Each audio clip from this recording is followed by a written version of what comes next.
খুবই চমৎকার একটা সেশন আজকে আমাদের সামনে অল্প কিছুক্ষণের মধ্যে শুরু হতে যাচ্ছে। যে প্রোগ্রামটা ছিল আমাদের স্বপ্নের প্রোগ্রাম, গত 3 বছর যাবত যে প্রোগ্রামটা নিয়ে আমরা অপেক্ষারত ছিলাম, যে ব্লকচেন টেকনোলজি নিয়ে আমরা কাজ করছি। আটন ব্লকচেন, এই ব্লকচেন টেকনোলজিটা যিনি যার মাথায় সর্বপ্রথম সেট হয়েছিল মিস্টার শুক্রা, আমরা চিনি তো ওনাকে, তাই না? আমার সাথে একটু সাউন্ড করতে হবে,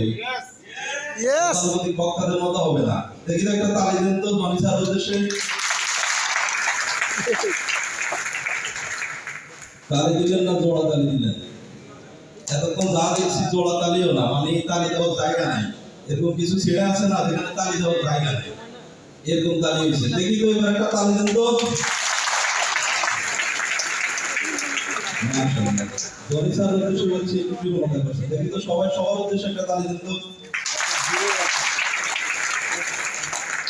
নিজের জন্য কি মনে করেন? আমাদের আলাদা স্যার কি মনে করেন? এখনো চলে। সত্যিকার অর্থে এই ধরনের প্রোগ্রাম এটা জুমের মতো না। আমরা যেটা জুম চালু করে দিয়ে বালিশের নিচে মোবাইলটা রাখি, ঘুমাই থাকি। আগে না এরকম অনেকে আছেন না? ফিজিক্যাল প্রোগ্রাম অ্যাক্টিভিটি দেখাইতে হবে, অডিয়েন্স যত জীবিত হবে বক্তা তত বেশি ডেলিভারি দিতে পারে। ভাই আমি কথা বলি, আপনি শুনতেছেন, আমার আগ্রহ থাকবে কথা বলতে। তাহলে এখানে কি করতে হবে? ইয়েস নো যে বিষয়গুলো আসে, তারপরে তালি দিতে গেলে অনেকে এটাকে বিভিন্ন ভাবে শরীয়তি ভাষা নিয়ে যায়। আমরা অন্যভাবে না নিয়ে তালিটাকে আমরা আমার শরীরের জন্য নিব। কিসের জন্য? মানে তালি হচ্ছে এমন একটা বিষয় যেটা আপনাকে এই প্রোগ্রামটা সর্বোচ্চ মনোযোগ সহকারে শোনার জন্য সহযোগিতা করবে। সেটা কিভাবে?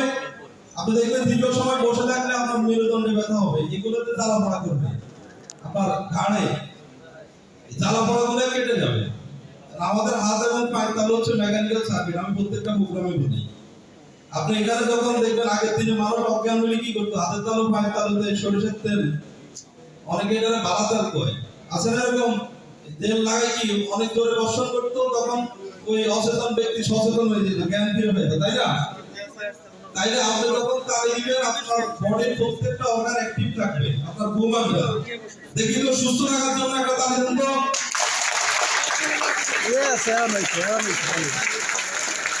এখন বলছি, আমাকে এখন চলবে নাকি প্রোগ্রামের শেষ পর্যন্ত চলবে? শেষ পর্যন্ত আমাদেরকে কি কন্টিনিউ করতে হবে। আমাকে কে কে চিনেন এই প্রোগ্রামে? যারা আসছেন আগে থেকে চিনেন, এরকম একটা হাত তুলে দেখতে চাই। মাশাআল্লাহ, আলহামদুলিল্লাহ। এই জন্যই আমার এই সেক্টরটা অনেক ভালো লাগে, কারণ প্রতিনিয়ত নতুন নতুন মানুষের সাথে পরিচিত হওয়ার সুযোগ থাকে। আপনারা কি চান আমার মতো এরকম পরিচিত হইতে?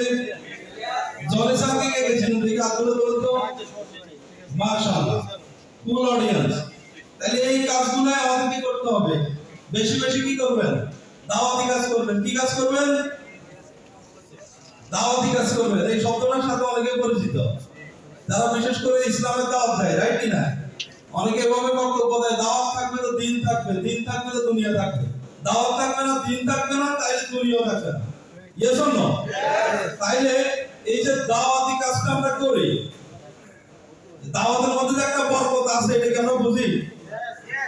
পৃথিবীর সবচাইতে শক্তিশালী অ্যাড যেটা আমরা টেলিভিশনে দেখি, 90 সেকেন্ড দেখি না আমরা? 90 সেকেন্ডে একটা মানুষের ব্রেন ওয়াশ করে বিভিন্ন প্রোডাক্ট সেল করে। কমপ্লেন বয়, দুধ খাওয়ার সাথে সাথে অনেক লম্বা হয়ে যায় মানুষ, আছে না? আসল বাস্তবিক এই ঘটনা ঘটে। লাখ সাবান লাগাই, এত সুন্দর হয়, দেখতেছেন? গ্রাম বাংলার পুকুরের পানি টেস্ট করলে বোঝা যাবে যে কত পার্সেন্ট লাখ সাবান ইউজ করে। কিন্তু আসলে আমাদের গ্রামের কি মেয়েরা এরকম সুন্দর হয়েছে লাখ সাবান ব্যবহার করে? যে বলছে আমার রূপের রহস্য লাখ, সে কি বাথরুমে ব্যবহার করে সাবান? তাইলে আমরা এটা বুঝি যে অ্যাড যেটা দেওয়া হচ্ছে, আমরা আলটিমেটলি অ্যাডের ভিতরে কিন্তু ঢুকে যাই, তাই কি না? কিন্তু প্রোডাক্ট কাজ করে কি করে না, এটা নিয়ে কিন্তু আমরা কি করি না, জাজ করি না। আমি এটাই বোঝাতে চাচ্ছি, পৃথিবীর সবচেয়ে শক্তিশালী দাওয়াত হলো মুখে, হ্যান্ড টু মাউথ, রাইট কি না? আমরা এই যে আজকে ইসলামের যে ওই যে সুদূর মক্কা মদিনা থেকে পর্যন্ত আসছে না, এটা কি টেলিভিশনের মাধ্যমে আসছে? অ্যাড দিয়ে মাইকিং করে কিভাবে? বুঝতেছেন তাহলে এটার পাওয়ারটা? তাহলে এই পাওয়ারটা যদি আমরা আমাদের সর্বোচ্চ শিক্ষা আহরণ করতে পারবো ইনশাআল্লাহ। কি পারবো তো সবাই? এই এই ধরনের একটা পদ্ধতি নিয়ে আজকে আলোচনা হবে, যে পদ্ধতিটা অনুশীলন করে আজকে বাংলাদেশের আনাচে কানাচে থেকে শত মায়ের শত সন্তান, হাজারো মায়ের হাজার সন্তান এখানে উপস্থিত হয়েছে। এখানে আমার মনে হয় না দুই ভাই একসাথে, মানে আমাদের মামি লোক কাজ করে এমন কেউ আছে যে দুই ভাই একসাথে আসছেন আজকে প্রোগ্রামে? হ্যাঁ, একটা পাইছে, দুইটা পাইছে, ওই দুইজনই মনে হয় ভাই। এই সহদর ভাই আমরা দুইজন পাইছি, আর বাকি কেউ কাউকে কিন্তু চিনি না। কেউ কারো মায়ের, মানে একজন এক একটা মায়ের সন্তান, তাই না? তাই এখানে কিভাবে আসছি? এই যে মুখে মুখে দাওয়াত দিয়ে, রাইট কিনা? তাহলে আমরা আজকে শিখবো কিভাবে দাওয়াতি কাজ করা লাগে, এবং দাওয়াতটা দিব কি দিয়ে দাওয়াত দিব। আমরা এমন কিছু বিষয় নিয়ে আজকে আলোচনা করব, এমন কিছু টেকনোলজি নিয়ে আমরা আজকে দাওয়াতি কাজ করব, যেটা নিয়ে আসলে একটা মানুষের জীবন মানকে আমরা পরিবর্তন করে দিতে পারবো। বলেন সেটা কিভাবে সম্ভব? আজকে যারা বিভিন্ন সেক্টর, আপনি একটা বিজনেস করছেন, আপনি চাইলে কি আমার সেম বিজনেসটা 10 জন ব্যক্তিকে, ট্রেডিশনাল ব্যবসার কথা বলছি, 10 জন ব্যক্তিকে কি একই বিজনেস আপনি ধরে দিতে পারবেন? যে আমি এই কাজ করে আজকে কোটি টাকার মালিক হয়েছে, তুমি এই কাজটা করো, তাকে পুঁজি দিয়ে, অর্থ দিয়ে, তারপর হচ্ছে তাকে মানসিক শক্তি দিয়ে, সবকিছু দিয়ে প্রস্তুত করে দিবেন আপনার মতো বিজনেস করার জন্য। এরকম কি করে ট্রেডিশনাল মার্কেটে কেউ? বরং সেখানে কম্পিটিশন এমন, একই দোকান যদি পাশাপাশি হয়, এক দোকানে যাবে আরেক দোকানে দুর্নাম করবে, ভাই ওখানে তো প্রোডাক্ট ভালো দেয় না, রাইট কিনা? কিন্তু আজকে এমন একটা বিজনেস সম্পর্কে আপনি আলোচনা হবে এখানে, যে বিজনেসটা আমি করে স্টেজে যেভাবে আসছি আপনাদের সারি থেকে, সেম আপনাকে কিভাবে টেনে আমি স্টেজে নিয়ে আসবো, এই কাজটা